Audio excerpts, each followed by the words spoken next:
Ya estamos de regreso en Río Revuelto de Radio Paula y estamos con nuestra invitada de hoy porque, a ver, la cumbre del clima de París ha estado tomando la agenda estos últimos días. Mañana, ¿no es cierto?, se va a presentar el borrador, el informe final, y estamos con una persona que estuvo en París la semana pasada, una de las expertas, además, nacionales más importantes en cambio climático. Estamos con Maiza Rojas. Bienvenida, Maiza.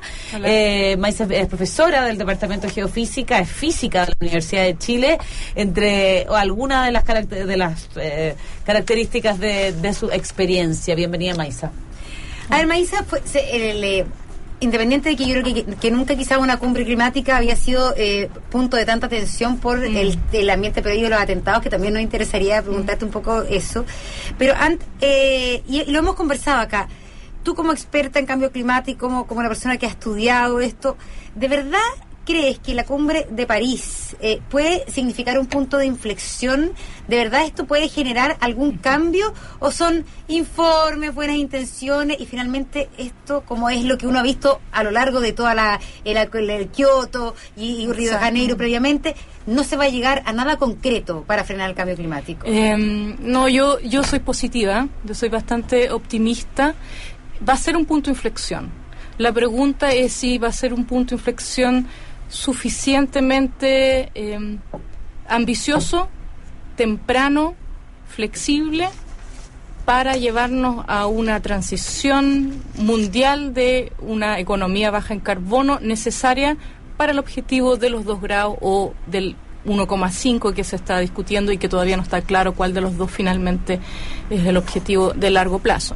Así porque eso es lo que tiene esta cumbre, que en ese sentido, como para entenderlo, para que hablemos en términos un poco más simples, hay una discusión, o sea, el objetivo es disminuir 2 grados la temperatura, o sea, que no aumenten 2 grados la temperatura. Limitar el calentamiento a 2 grados. Y los isleños dicen que debería ser 1,5. 1,5 porque con 2 grados ya sus islas van a desaparecer. Hablemos de la isla de Pascua. ¿Qué significaría 2 grados más en una... Y estamos viendo, esa es una pregunta bien difícil, en realidad. 2 grados más. ¿En cuánto tiempo? En total, desde el periodo preindustrial a fin del siglo XXI. Y llevamos 1 grado. 2015 es el año en que el cambio de temperatura llega a 1 grado. O sea, ya la mitad del cambio ya está realizado, ya es. Pero en términos entonces de Chile, para ver ese grado, ¿qué significaría en el mar que sube? ¿Cuánto es? ¿Qué desaparece? Claro, ¿qué significaría de aquí al final del siglo XXI 1 grado más en nuestro país? Esa no es una pregunta fácil la que me están haciendo. Sí, pero no está evaluado, de hecho. Te digo por qué. Nosotros los científicos, los escenarios futuros que te indican cuál va a ser el clima futuro están hechos con distintos escenarios de emisiones, ¿ya? Y las emisiones que nos llevan a los 2 grados es un escenario de muy alta mitigación, de un cambio... un cambio real. Muy alto, claro, que por ahora no se ha observado, que vaya la tendencia para allá. Y por lo tanto, pocas personas han siquiera evaluado cuál es el impacto en 2 grados. No, lo que pasa es que... es que la temperatura va a cambiar dependiendo de cuántas emisiones de gases de efecto invernadero tenemos. ¿Cuál es por la ruta que vamos para calentarnos 4 grados más de aquí a fin de siglo? Más, ¿ok? Entonces, cuando yo evalúo, ya qué va a pasar con 4 grados más, va 4 grados globales. En Chile, de hecho, por ejemplo, la temperatura cambia un poco menos. El hemisferio sur, en general, se calienta un poco menos que el hemisferio norte, porque tenemos más océano y el océano se demora más en calentarse. ¿Okay? Eventualmente vamos a llegar también a temperaturas más altas, pero por ahora es más lento el calentamiento. Los efectos más importantes en Chile es la disminución de las precipitaciones. Entonces estamos hablando... La sequía para nosotros lo peor. Exactamente. Hace poco nosotros en el Centro del Clima y la Resiliencia elaboró un reporte sobre la sequía actual y dice que ya un 25% de la sequía actual la podemos atribuir al cambio climático. Ahora, lo que pasa es que te pregunto esto porque yo sé que a lo mejor quizás a los científicos les complica, pero yo hace unos días atrás vimos todos una foto de Londres, así para ser bien puntual, una foto de Londres, no sé si la viste. No. En la cual se decía que si el aumento de la temperatura de la Tierra era 2 grados más, finalmente todo lo que estaba al lado del Támesis estaba hundido, o sea, es decir, era Venecia. Podrías tener, claro, estaba hundido. Venecia, claro. Estaba hundido. Entonces, esa era la foto. Es que Inglaterra es bastante bajo. Chile tiene bastante topografía, entonces es muy distinto el nivel del mar en Bangladesh, que está el 80% de su territorio está a nivel del mar o por debajo. En Chile no es así. De hecho, el aumento del nivel del mar en Chile no es tan dramático como en países que son completamente planos, como Holanda, por ejemplo, Inglaterra, que es bastante plano. Ahora, también. ¿por qué los países, en el fondo, que además es algo bastante particular, porque quienes se ponen de acuerdo son unos señores que gobiernan una cantidad de años bastante limitadas en general, digamos 4 años, 6 años algunos se religen, otros no son los señores que tienen que ver necesariamente con la industria, excepto pueden hacer leyes pero ¿por qué tú crees que efectivamente toda esta gente se va a querer poner de acuerdo? ¿Qué es lo que pasa? ¿Qué hay miedo? ¿Por qué van a querer hacer eso? Claro, porque uno dice, quieren salvar el planeta finalmente, pero este presidente, como dice Landé, va a durar 4 años, no necesariamente está pensando dentro en el de verdad sus motivaciones reales. No, yo diría que, a ver, las negociaciones están en un punto en que nadie discute los peligros del cambio climático y que se debe limitar a lo máximo posible. Eso no lo discute nadie.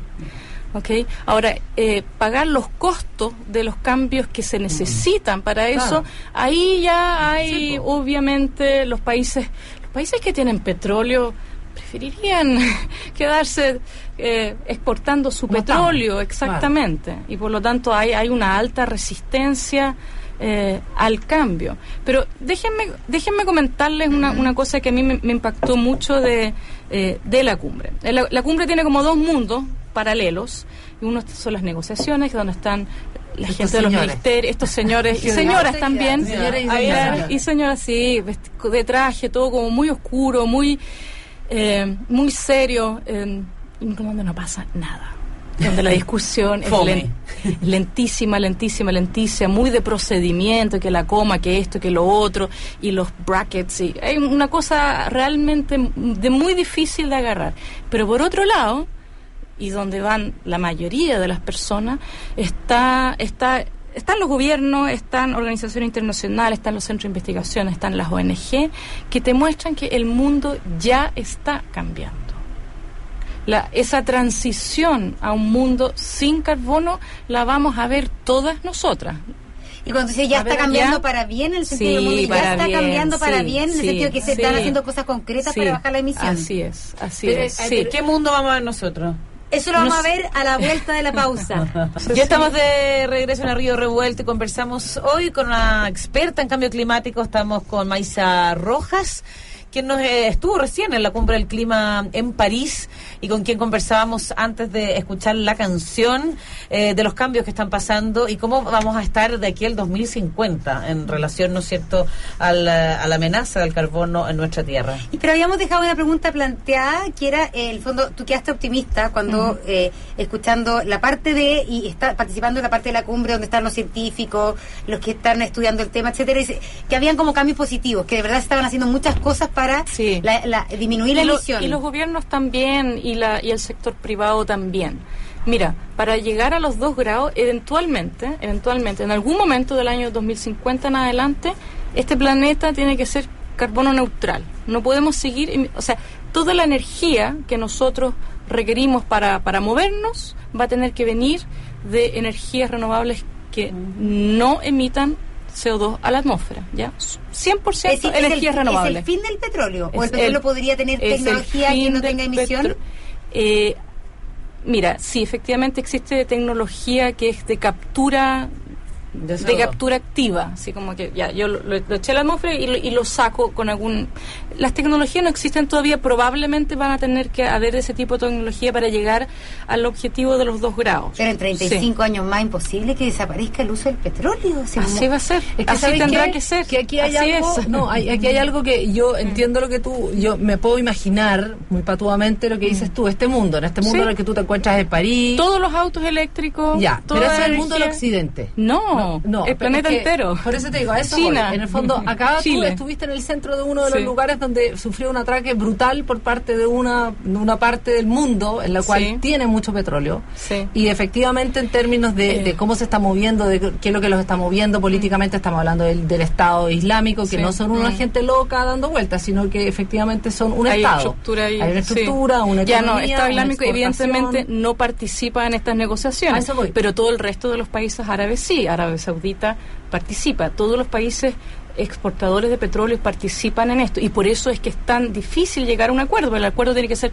100%, no puede ser que todos menos uno. Ya, no. y es que ahí va, que es una de las cosas que en algún momento, otros días atrás estuvimos hablando. Uno efectivamente se sienta ahora en este año a decirle a todos los países, todos los que tienen mucho dinero, que explotaron muchos territorios en el mundo, y ahora nos dicen a todos nosotros que tenemos que disminuir nuestro emisiones. Sí. Lo cual, efectivamente, hay ciertos países que son más pobres, que de alguna manera nosotros creemos, yo no lo creo, pero así lo cree el mundo, que el consumo es lo que está moviendo todo esto para que el consumo y la economía siga fortalecida. Hay que consumir más, producir más, generar más bienes, en fin. Cuéntame un poco cómo ves esa ecuación. No, en el fondo es un poco la discusión que teníamos el otro día, que finalmente hoy día no existe otra fórmula de superación de la pobreza que no sea el crecimiento. Y cuando uno le vende el crecimiento económico, finalmente es una actividad económica con un porcentaje de productividad finalmente que sea cada año superior al anterior. Que el costo sea más bajo. Primero, la primera cosa que hay que pensar de cómo se arregla esta ecuación es que efectivamente hay un principio que es de responsabilidades compartidas pero diferenciadas, en la cual se reconoce que son los países desarrollados que llevan 150 años emitiendo CO2 a la atmósfera, gran parte de la cual se mantiene en la atmósfera. De hecho, ese es uno de los grandes problemas del cambio climático, que no es una contaminación que la emiten y se va, sino que se queda en la atmósfera. Y por lo tanto ellos tienen una responsabilidad histórica que es muchísimo mayor. Y por lo tanto, ¿cuánto contribuye cada país en mitigación? Es una pregunta que está relativamente abierta. No hay el concepto de la cantidad justa, el fair share. Si uno piensa en eso, efectivamente Estados Unidos, por ejemplo, tendría que mitigar el 100% y todavía se queda con deuda. Y por lo tanto, lo que tienen que hacer los países desarrollados es financiar para que los países en vía de desarrollo se puedan desarrollar, porque todo esto no puede ser limitando la erradicación de la pobreza y el desarrollo justo a la cual aspira todos los países. Entonces tienen que financiar para que los otros países lo puedan hacer. ¿Ok? Esa es la primera parte. O sea, no nos podemos quedar con el argumento que es lo que ocurría en el protocolo de Kioto, de que yo tengo que desarrollarme y por lo tanto sigo la misma ruta sucia, en el fondo, en carbono para desarrollarme. Eso no es así, y eso es parte de las negociaciones, cuánta plata se pone en este fondo verde para que los países se desarrollen sin tener que pasar por la basura. Exactamente. En fácil. Y ahora el tema del modelo. Ya, eso es más difícil. Pues, no quiero saber qué te pasa a ti, sino es como en el fondo como uno se sienta en esas mesas. Okay. Déjame hablarte como científica, porque ahí yo puedo... a ver, yo siendo científica y entendiendo cómo funciona nuestro planeta, el sistema climático, nada en la naturaleza se crea ni se destruye. O sea, no en este planeta, sino que en el universo. La materia no se crea ni se destruye, se transforma. Y esa parte de la transformación es efectivamente lo que hemos como olvidado en el siglo XX, ¿verdad? Porque las cosas yo las compro y las boto, como que si al botarlo desaparecieran de alguna manera. Y ojos que no ven, corazón que no siente. De tu vista, exactamente. Pero el planeta no vuelven, claro, están ahí. Vuelven y entonces hay que repensar todo el sistema productivo. Hay que mirar nomás cómo funciona nuestro planeta y que nos ha dado la posibilidad de que este planeta sea un planeta habitable y que todos nosotros estemos acá sentadas para vivirlo de una manera en que todo se pueda transformar. ¿Okay? Así que todo el sistema de producción va a tener que comenzar a pensar de qué es lo que hago yo con los desechos. Reciclarse. Hay un concepto súper interesante, por ejemplo, que no sé cómo ustedes saben cómo se llama, que hoy día dentro de la industria se va a tener que ser legalmente responsable de la botella. De lo que botan. Y de que la botella vuelva. Responsabilidad extendida del productor, una cosa claro, así. De hecho, existe esa ley ya en Chile. Claro, que en el fondo tú como fabricante de bebidas eres responsable de la botella hasta el final. Claro, lo que pasa es que... Y eso es bien interesante porque no solamente que yo reciclo un par de botellas, que es lo que hacen actualmente, sino que de todas las botellas que salen de mi fábrica, yo soy responsable. Por ejemplo, lo que va a tener que ocurrir con toda la industria minera, que es una industria extractiva, ¿verdad? Sí, que utiliza una cantidad de agua, además. Y además dejan los relaves. Va a tener que pensar ya no en extraer desde el suelo, sino cómo recupero yo el cobre, por ejemplo, en nuestro caso, el litio, etcétera, desde los productos finales que ellos producen. ¿Cómo lo recupero de ahí? Pero tú que estás... Así que va a tener que efectivamente haber una transformación. Como de que existe una responsabilidad empresarial. Eso es lo que decís tú. Eso es lo que va a tener que existir, y por eso es que es tan importante que este acuerdo sea lo más ambicioso posible para mandarle la señal más fuertemente posible al sector privado de que tiene que cambiar. E individualmente, ¿cómo debiera ser? Individualmente también, porque al fin y al cabo el problema del cambio climático es un problema de una actividad personal pero colectiva, ¿verdad? Porque el hecho de que yo ande en auto en particular no es nada de malo, el problema es que somos 5 o 7 billones de habitantes que hacen lo mismo. El mismo problema que tenemos con la contaminación en Santiago, es la acción colectiva que produce el problema, no es que yo, y por lo tanto efectivamente una parte central de hecho en mitigación es un cambio de estilo de vida. Es un cambio de estilo de vida. A eso iba, porque en el fondo saliéndote ya de la científica, cuando tú estás en el mundo donde efectivamente las cosas pasan en París, te juntaste con toda esta gente, y aquí quiero citar un poco a Tompkins también, que a quien me acuerdo que una de las cosas él dice que esto no es sostenible con el sistema que tenemos económico y político incluso. Exactamente. Entonces yo quiero saber tú, ¿qué te pasa a ti? Bueno, de hecho esa palabra es súper importante, sostenible, ¿verdad? Está dentro del acuerdo, desarrollo sostenible, un desarrollo en la cual me olvido de lo desechable, porque no existe en realidad lo desechable. Es una mentira esa palabra. Es una mentira, no existe, porque nada se destruye, sino solo se transforma, y tengo que entonces preocuparme de que esa transformación se haga de la mejor manera. Reutilizar, utilizar menos, reducir basura que sea la botella desechable. La industria del cobre va a tener que ir a los vertederos de chatarra y rescatar los alambres de cobre y volver a convertirlo, ¿no? Es como hasta ahí. Es más profundo que... Sí. Déjeme darle, un colega mío de la Facultad de Ingeniería hizo un cálculo que ayuda a, que le llama la cuota personal, ¿ya? La cuota personal como para sentir cuál es la responsabilidad propia. Yo creo que puedo dar un número que ejemplifica muy bien.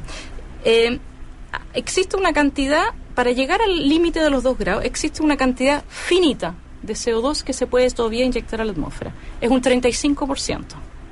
¿Ya? El 65% ya está. Ya se gastó, ya está ahí en la atmósfera. Lo que se está negociando ahora es ese 35%, ese pedazo de torta, ¿cuándo lo echamos a la atmósfera y quién? ¿Okay? Pero hagamos un cálculo así súper simplificado, en la cual ese 35% lo dividimos entre toda la población mundial, ¿ya? Entre tú, los y yo. 7.000 millones de seres humanos. Sí, ¿ya? Y eso me da una cuota de 5 toneladas de CO2 por persona, por año, en los próximos 35 años. Entonces imagínate que esa es la cuota. Y después, claro, 35 años después ya tenemos que pasar a 0, lo cual evidentemente no puede ocurrir. Ya, ¿a cuánto equivale esas 5 toneladas de CO2 por persona por año? Ya, un ejemplo que probablemente a muchos de ustedes y a la gente que está allá afuera, que yo veo a través de la ventana, le va a hacer sentido. Si tú llenas tu estanque de auto, que digamos que tiene un estanque de 50 litros, cada 9 días ocupaste toda tu cuota. En los 35 años. No, al año. Si tú llenas tu auto... los próximos 35 años. Claro. Sí. Esa es tu cuota. Es decir, la gasté solamente moviéndome, porque uno llena el auto cada 9 días. Más o menos. Sí. Si tú haces eso, entonces te gastaste toda tu cuota.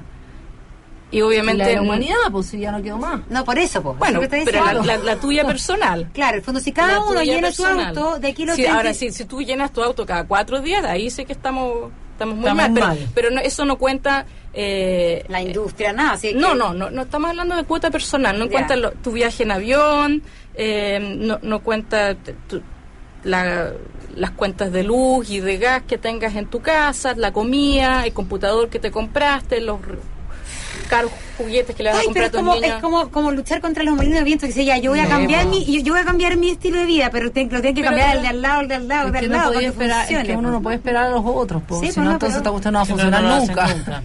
Pucha, Maísa, seguiríamos conversando siglos contigo, siglos de cambio climático. Siglos que no tenemos, acuérdate que ocupaste tu cuota. Ya ocupaste la cuota, amor.